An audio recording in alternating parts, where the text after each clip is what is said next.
Senyonga yedira ki? Senyonga naye kakati, do you know what Musiro means? What does it clan mean? Anybody who has got an answer? You don't know? You know. Clan? What clan do you belong to? Lam clan. Okay. What in Uganda, how do we call it Lam? Thank you. Tumukubiro tubugalo. Do you want to speak Uganda? Okay. Why? Why do you think you have to speak Uganda? Because that's my country.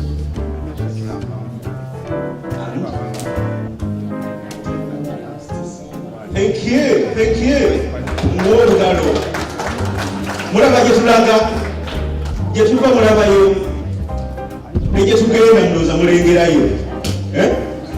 We are in exciting times. Naye ekisinga obukulu olwaleero okubeera nti tusobodde okubeerawo ffenna wano tetuzze kunenya, tuzze kuyiga.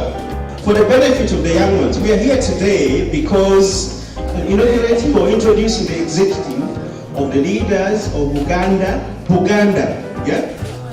community in East London. So we're going to be introduced to the leaders and their responsibilities and duties. But you're also going to participate in a conversation. I'm focusing to the young ones. We're going to participate, as we've already started, to participate in a conversation so that you understand what Ndiga means. The lamb. Do you eat lamb? Do you eat lamb? No. Well done. Why don't you eat lamb? You're not allowed to. But if you had a chance, would you? Oh.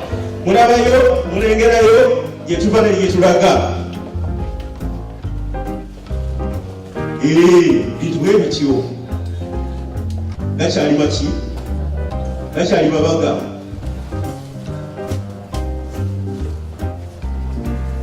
I want to ask one young person to help me to understand what is culture. What is culture? It's something that a group of people in a population share, so there's segments of things like that, and traditions and things like that. Okay. Are you, which culture would you say you belong to? Tuliwo n'olwaleero okwettekanya ebintu ebiwerako. Nasabiddwa okwogera ku kintu kimu tunyumye ku mboozi ekwata ku kika. Ekika kye ki? Era omulembe gwe tutambuliramu ekika kikyali relevant, kyetaagisa. For the benefit of the young ones, part of the conversation we're going to have today, which has already started, is to ask, if you belong to a Buganda clan, what use is it for you? Do you understand it? Is it important? Do you think you as .coms, it will be necessary for you to live a successful and reasonable life? These are the questions as we meet and talk. Olwaleero, we want to explore. Bannange, mulowooza ekika kikyali kya mugaso mu kubeerawo kwa Buganda? Obukulu bw'ekika bwa maanyi nnyo era bwa nkiso gye tuva ne gye tudda. Mu Lungereza abaana abali wano abatamanyi Uganda bulungi, it is our identity, it's our belonging. Gye tuva, ekikolo kyaffe.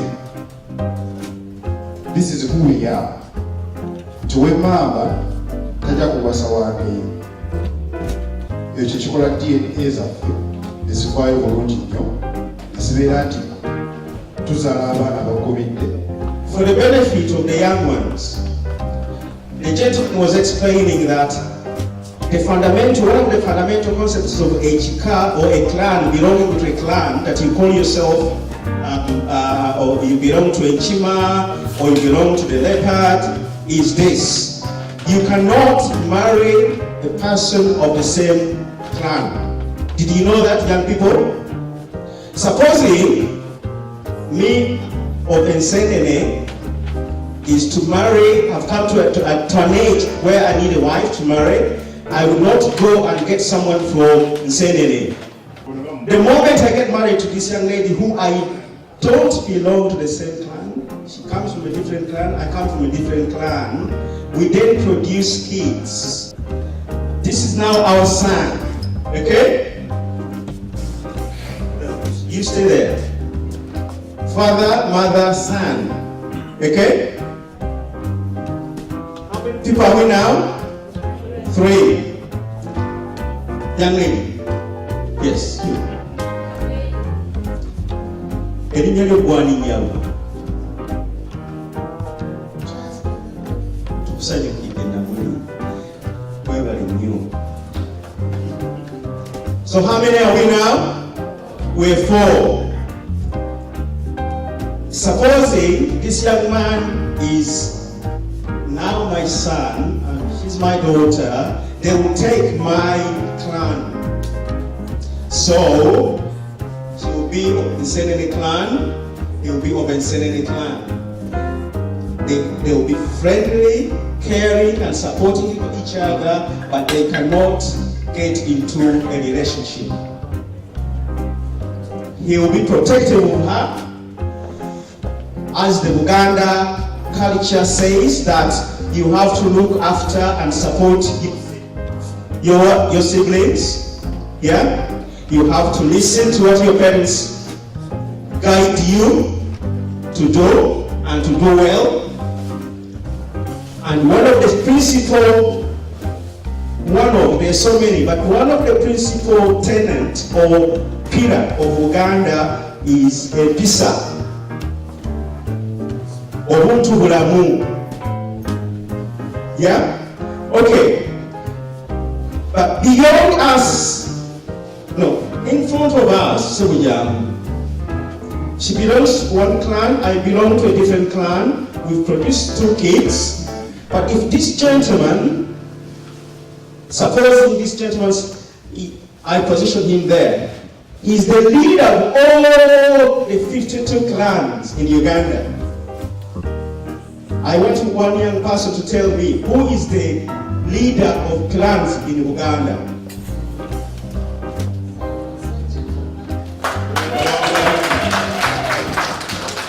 Kirungi nnyo okukozesa emu ku bintu ebituyigirizibwa mu mpisa zaffe nga tukula era bye tulina okuteeka mu baana. Abazungu balina ekigambo kye bayita to restrain. Mu mbeera yonna gy'obeeramu ekuyigiriza, nabadde mu situation nga waliwo abapoliisi abazze nga balina kye baagala nkole naye nga sikkirizibwa mu mateeka kikola. Nanyiize nnyo kubanga bampisizaamu amaaso. Ne mbanyonnyola siyina kikola naye owapoliisi nanga ndina kikola. Lwaki ndeeta ekintu kino? Mu kaseera ako najjukidde nti jjajjange yangamba nti mwana wange amaanyi g'omusajja gali mu kubeera restraint. Mukola ki? Mu kwekomako.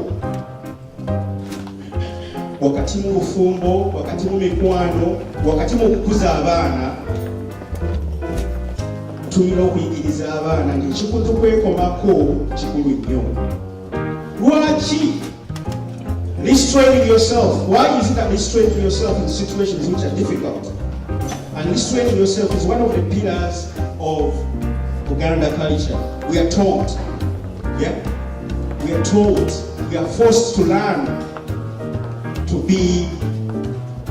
restrain ourselves in situations which are challenging. Naye badde nzija wano neetandika okukirowooza nasobodde ntya obutawoggana kyekintu kye nayiga.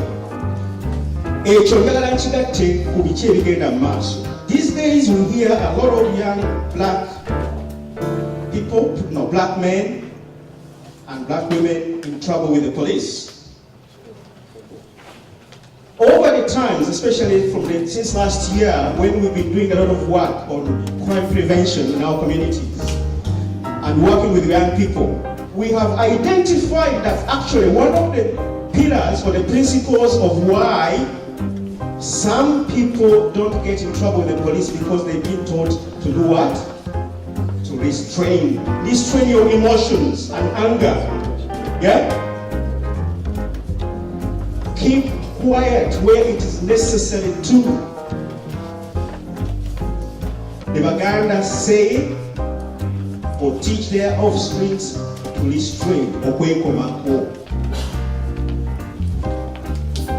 I think there's a problem with the black community. Tetusomeseza abaana kintu ekyo kubanga weebuuza lwaki buli bantu 10 abattibwa baddugavu 8 baddugavu. Kiki kye tutakola eri abaana?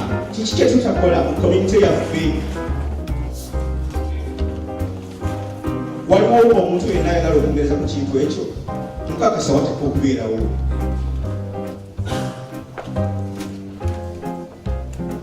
Ekigambo ky'okwekomako okisomesa abaana naffe abakulu.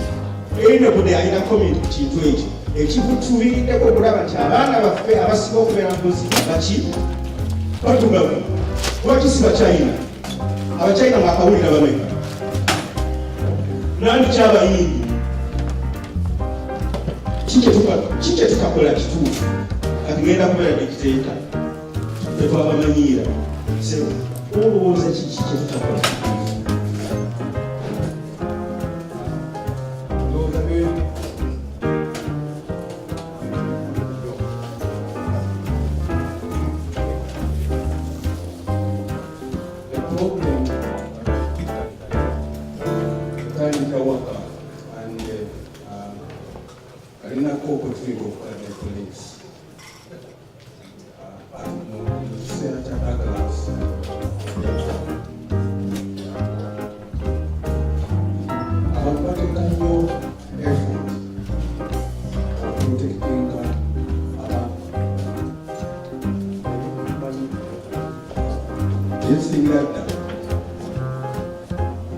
Mumaka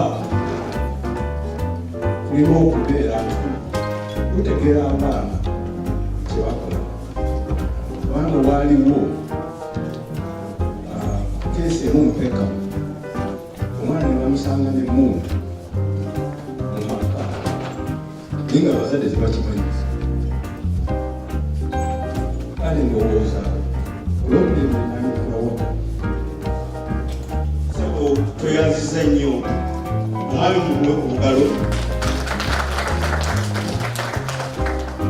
mukulu wa munnange obuvunaanyizibwa mbadde nkusaba oyongeze ku nto kiki kyoso.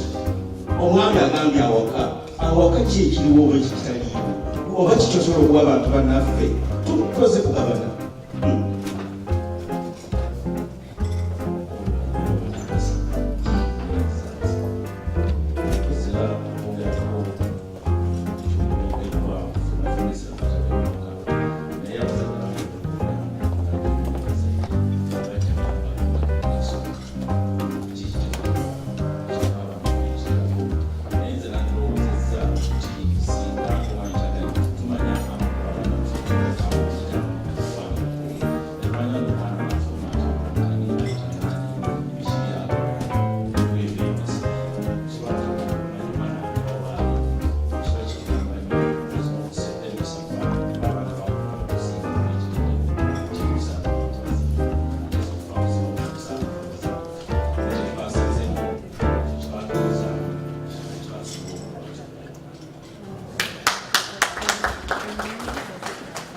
Young people, the two gentlemen here have contributed today to one of the reasons why young black men and women are in trouble with the police. They alluded that one of the reasons is because they have failed to instill in you the good manners which were instilled in them. Do you believe that? Do you believe that your parents are good-mannered? Yeah? Yes. Do you believe that your dad is good-mannered? Yeah? Do you take time? Does your dad have time to tell you how to behave? Good. Naye bakulu bannange, oba waliwo kitutegeera ku baana bawano musomesa tuyambe oba tetubategeera bulungi oba mmodo ffe mwe twakulira ndala n'eyaabwe naye nga bakola bituufu naye nga tetubitegeera bulungi tusomesa ogamba ki okwongereza ku bambi abaluzi kye bagambye enkuza etandika omwana kyalimuwere ndowooza nti ekimu ku bilemeseza abaana abakulidde wano tetubayigiriza buwangwa bwaffe ne bakula nga tebalina identity tetubayigiriza lulimi ekisooka tetubayigiriza ebitukwatiko tetubayigiriza gyetuva okumanya ne bava bebaani akula si muzungu ate natukeeyo tamanyi wawaabwe abeera nampaweebwa n'ekirala okwongera n'abaana baffe tukanguwala nnyo naddala fe abazadde bava mu uganda tukanguwalira nnyo abaana naye singa mu bukangu obwo tukola moderately ne tutuula ne twogera n'abaana okumanya abaana baffe okuwininga trust yaabwe nabo okuwininga eyaffe ebiseera ebisinga tukola nnyo taata agenda ku makya maama akola kiro so tewali time eyo ngedda maama bwe batulanga ku kyoto ne bacommunicatinga ne bacommuninga mu nsonyi okumikisinga oluzungu okugatta oluganda n'oluzungu naye etesobola kiregeramu nti abazadde baafunanga obudde okutuula ne boogera n'abaana baabwe I think ekyo kirakinga mu maka agamu